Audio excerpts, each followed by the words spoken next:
Saobraќајна несреќа го блокираше автопатот Штип-Миладиновци. Колони со возила со часови беа заглавени на автопатот. Поради saobraќајна незгода кај конјари, saobraќајот на патниот правец Миладиновци-Штип е во прекин за сите видови на возила, информираат од Автомото Сојузот.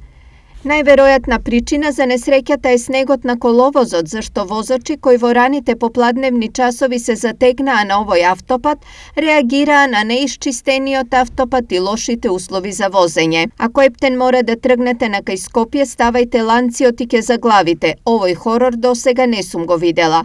Сообраќајќи на секој чекор. Ако не мора, не трчајте на пат. Се дел од коментарите на социјалните мрежи. Идентични проблеми има и на автопатот Велес-Скопје.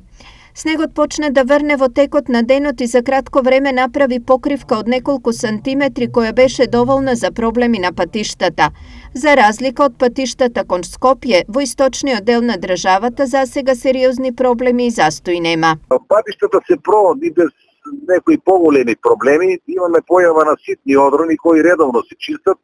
Меѓутоа не е ново, пак ќе речем, внимателното возење, затоа што и ситните одрони знаат да направат штета на возилото. Апелираме до сите возачи, посебно за возачите за теретните возила, да не тргнуваат без соодветни гуми и без зимска опрема, затоа што ги има проблеми на патот и за нив и за останатите соучесници на сообраќајот. Врнежи од снег се најавуваат и за утрешниот ден.